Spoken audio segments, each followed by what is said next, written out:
ओम शांति। आज हम सुनते हैं 10/3/22 के अनमोल मधुरमा वाक्य। आज सतगुरुवार।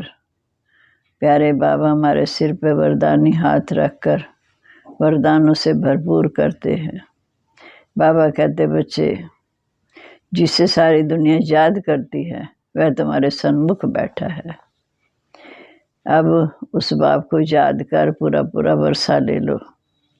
बाप को अपना सच्चा सच्चा पोता मेल सुनाओ, क्योंकि सत्य बाप है तो हर कदम से बाप की श्रीमत लेते रहेंगे। क्योंकि बाप की राय पर चलने से, श्रीमत पर चलने से शक्ति मिलती है। बाप की श्रीमत है कि अपने जीवन ऊंच बना लो। श्रीमत पर मन चल, बाप से पूरा वर्षा ले लो। फिर बाबा ने कहा कि जिस पिता को याद करते हो वो आपके सन्मुख है। शिव बाबा भी है तो प्रजापिता ब्रह्मा भी है। वो बाबा कहते यह सारा कुटुंब परिवार है, आत्मा रूप में हम सब भाई भाई हैं। प्रजापिता ब्रह्मा के नाते हम भाई बहन कहलाते हैं। तो ये सारा परिवार हुआ। तो इस समय दुनिया पुकार रही है और हम बाप के सन्मुख हैं। कितने भाग्यशाली हैं। फिर बाबा ने कहा कि बाप तो सबको एक समान वर्षा देने को तैयार है, पर हम बच्चे नंबरवार हो जाते हैं। जैसे लौकी में बाप अपने बच्चों को समझाता है, ऐसे शिव बाबा भी ब्रह्मा द्वारा हम बच्चों को हर बात अच्छी तरह समझाते हैं। क्योंकि समय परिवर्तनशील है। अब सतयुग की नई दुनिया आने वाली है, तो उसके लिए हमें पुरुषार्थ कर उन पद का अधिकारी बनना है। पहले बाबा हमें पावन बनाकर घर ले जाएंगे, फिर हमें नई दुनिया में भेज देंगे। जो पहले पहले बाप से बिछड़े हैं वही आकर इस सृष्टि पर राज करते हैं। क्योंकि बिछड़े कौन से बच्चे हैं? जो बाबा के इस समय श्रीमत पर मान चल आज्ञाकारी वफादार बनकर चले हैं। वो बाप से पहले तभी कहा, आत्मा परमात्मा अलग रहे बहुकाल, सुंदर मिलन सजरा जब सतगुरु मिला दलार। जो पहले सतयुग में उतरे हैं वही बिछड़े हैं। वही फिर कितने ऊंच थे सतयुग त्रेता में। द्वापर से आकर वो नीचे उतरते आए। जब कलयुग के अंत में पहुँचे फिर बाप आया, फिर आकर फिर हमें जगाकर वर्षे का अधिकारी बना रहा है। बाबा कहते, अब तो ये दुनिया ख़त्म होने वाली है। कोई सोचते हैं हमारे पोतरे धोतरे खाएंगे। बाबा कहते सब कुछ मिट्टी में मिल जाएगा। इसलिए वर्तमान समय अपने जीवन को बाप हवाले कर अपना जीवन बना लो। पैसे की कमाई के पीछे अपना समय व्यर्थ नहीं गवाओ। सुनते आज के मधुरमा वाक्य। बाबा कहते, मीठे बच्चे, भगवान से सारी दुनिया याद करती है वह तुम्हारे सन्मुख बैठा है। तुम ऐसे बाप से पूरा पूरा वर्षा ले लो, भूलो मत। प्रश्न है, बाप की श्रीमत पर यथार्थ चलने की शक्ति किन बच्चों में रहती है? जो अपना सच्चा सच्चा पोता मेल बाप को सुनाकर हर कदम पर बाप से राय लेते हैं। बाप से राय ली तो उस पर चलने की शक्ति भी मिल जाती है। बाप बच्चों को श्रीमत देते, मीठे बच्चे, उस कमाई के पीछे ये अलौकिक पढ़ाई मिस नहीं करो। वो पैसे की सारी कमाई खत्म होने वाली है। हर बात में श्रीमत लेते बहुत खबरदार रहो, संभल कर चलना है, अपनी मत कभी नहीं चलानी। गीता छोड़ भी दे आकाश सिंहासन, इस धरती पर आ जा रहे। अब बच्चे सन्मुख बैठे हैं। किसके सामने? बच्चों के। बेहद का बाप और दादा, ये बड़ी वंडरफुल बातें हैं। अभी बच्चे सन्मुख बैठे हैं बेहद बाप और दादा के। ये बड़ी वंडरफुल बात है। बेहद का बाप परमपिता परमात्मा, फिर बेहद का दादा प्रजापिता ब्रह्मा। इस समय दोनों सन्मुख हैं। तो ये जैसे ईश्वरी परिवार बैठा है, बेहद का बाप बैठ बच्चों को पढ़ा रहे हैं अथवा सहज राजयोग सिखा रहे हैं। ये बुद्धि में रहे तो खुशी का पारा चढ़ा रहेगा। गीत में भी ऐसा कहते हैं कि बाबा आओ, इस समय हम बहुत दुखी हैं, आह्वान करते हैं। जहाँ तुम सन्मुख बैठे हो, तुम जानते हो कि बेहद का बाप इस दादा के द्वारा हमें पढ़ा रहे हैं। बच्चों में भी नंबरवार पुरुषार्थ अनुसार बुद्धि में निश्चय है। बैरिस्ट्री पढ़ते हैं तो ज़रूर निश्चय होगा, ये हमको बैरिस्ट्री पढ़ाते हैं। फलाना सर्जन हमको सर्जरी सिखा रहा है। ये ऐसी वंडरफुल चीज़ है कि अभी भी कहते हैं हमको बाप पर पूरा निश्चय है। ये ऐसी वंडरफुल चीज़ है कि अभी अभी कहते हैं हमको बाप पर पूरा निश्चय है। बेहद का बाप निराकार हमें स्वयं पढ़ाते हैं, राजयोग सिखाते हैं। भगवान जिसको सारी दुनिया पुकार रही है, वो बच्चों के सन्मुख बैठे हैं। बच्चे बाप अच्छी रीति बाप से वर्षा लेने का पुरुषार्थ कर लो, लेकिन चलेंगे वही जिनको सारा समाचार बाप को मालूम होगा। बाप के सन्मुख वही होंगे, बाप की श्रीमत परमान, जो बाप को पूरा अपने पूता मेल देगा। बच्चों को रहनी करनी आदि का पूरा समाचार बाप के पास आना चाहिए, तो बाप को भी मालूम पड़े। उस रीति फिर समय प्रति समय बच्चों को राय देते रहें। कदम कदम श्रीमत लेनी है, क्योंकि ये है गॉडली यूनिवर्सिटी, इसमें अच्छी रीति पढ़ना है। दुनिया में जो भी कमाई करते हैं वह कोई रहने वाली नहीं है, सब खत्म होने वाली है। बाप कमाते हैं बच्चों के लिए, समझते हैं पुत्र पुत्र धोतरे खाएंगे। अविनाश सामने खड़ा है, तो बाप को जब बच्चों की अभी विनाश सामने खड़ा है, बाप को बच्चों के पोता मेल का पता पड़े, तभी तो बाप अपनी मत दे सके। कदम कदम पर पूछना पड़ता है, ऐसे नहीं कि कोई भी कर्म हो जाए। यह है बेहद का बाप। बाप ऐसे समझाते जैसे हो वो हद के घर के लौकी बाप समझाते हैं। सब बच्चे जानते हैं कि हम ब्राह्मण हैं। तुम बच्चे अभी बाप को यथार्थ रीति जानते हो, क्योंकि बाप आए हैं देवी देवता बनाने के लिए। कदम कदम श्रीमत पर चलना पड़े। पंडित लोग यात्रा पर ले जाते हैं तो खबरदार करते रहते हैं, कहते हैं संभल कर चलो। भक्ति मार्ग भी आधा कल्प चलता है, भगवान को खोज करते रहते हैं, बहुत भावना रखते हैं, शिव के आगे भी बहुत जाते हैं, समझते हैं भगवान का दीदार हो जाए, ये है भावना। फिर साक्षात्कार हो जाता तो बहुत खुश हो जाते, समझते हैं हमको भगवान मिल गया, कृष्ण मिल गया, हनुमान मिल गया, बस अब तो हमारी मुक्ति हो गई। परंतु कोई की ऐसे मुक्ति होती नहीं। अब बाप अच्छी रीति बैठ समझाते, मीठे बच्चे अब एक तो सबको बाप का परिचय दो। इस समय सब निधन के हैं, तुम भी निधन के थे।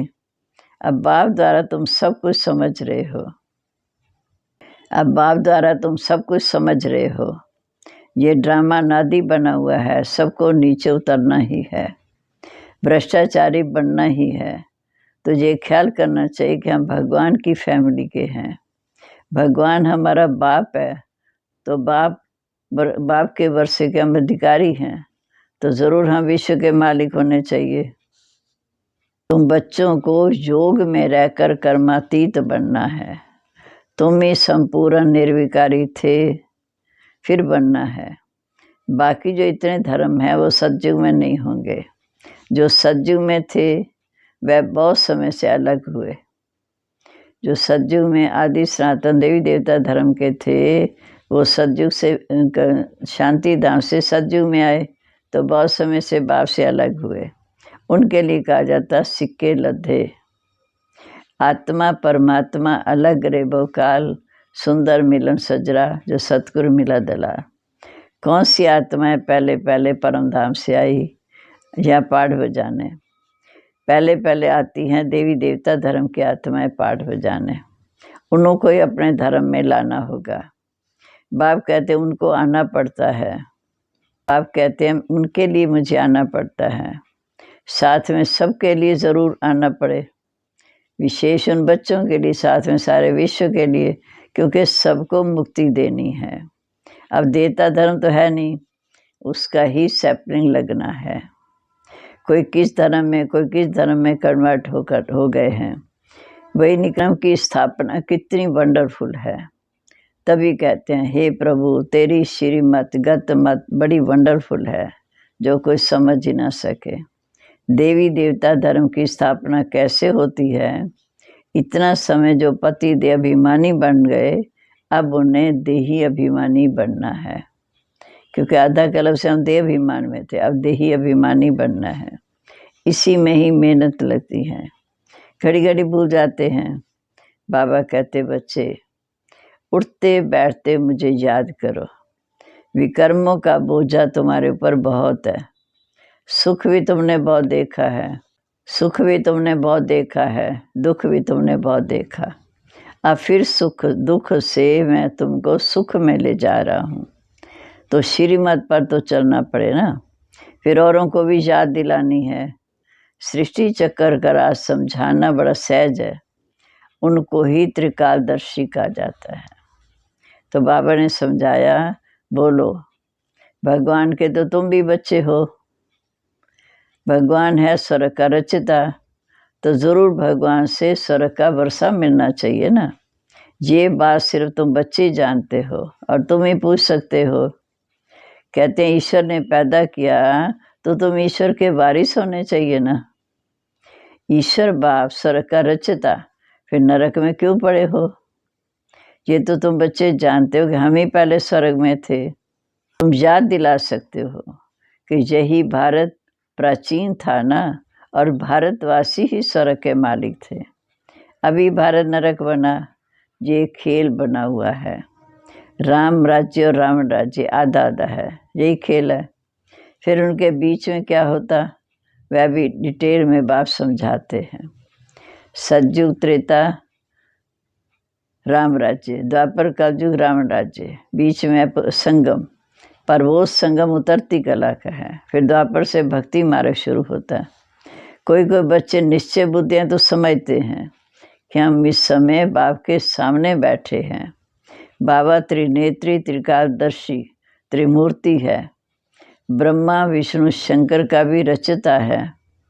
गाते भी हैं ब्रह्मा द्वारा स्थापना, शंकर द्वारा विनाश। बाप भी समय आकर विष्णुपुरी अर्थात लक्ष्मी नारायण का राज्य स्थापन कर रहे हैं। ये भी किसी को मालूम नहीं। तुम बच्चों को प्रदर्शी में समझाना है। प्रदर्शी ही और बच्चे ही अपने धंधे में लगे रहते। बाबा कहते तुम बच्चों को प्रदर्शी में समझाना है। प्रदर्शी हो और बच्चे अपने धंधे में लगे रहें, ऐसा थोड़ी समझाएंगे। इसमें बाबा को पहचानना है। बाप समझाते हैं, ये खुद ही पूरा समझाओ नहीं है। जो नहीं समझा सकते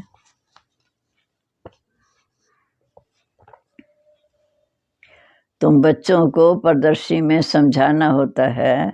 प्रदर्शी लगी हुई हो और बच्चे अपने धंधे में लगे रहें, ये थोड़ी समझेंगे बाप को। ये तब तो बाप भी नहीं समझेगा। बाप समझेगा कि इन बच्चों ने मुझे पहचाना नहीं। ये खुद ही पूरा समझाओ नहीं, तभी तो सर्विस नहीं करते। नहीं तो झट सर्विस पर भागना चाहिए। अंधों की लाठी ना बने तो गोया खुद अंधे हैं। बाबा को जानते नहीं। किसको कहना थोड़ी होता है तुम सर्विस पर जाओ, आपे आना चाहिए। बाबा हम सर्विस पर जा सकते हैं, आप परमिशन दो। बाबा जानते हैं कौन कौन सर्विस कर सकते हैं। ऐसा कोई लिखता ही नहीं कि हम बाबा रेडी हैं सेवा के लिए।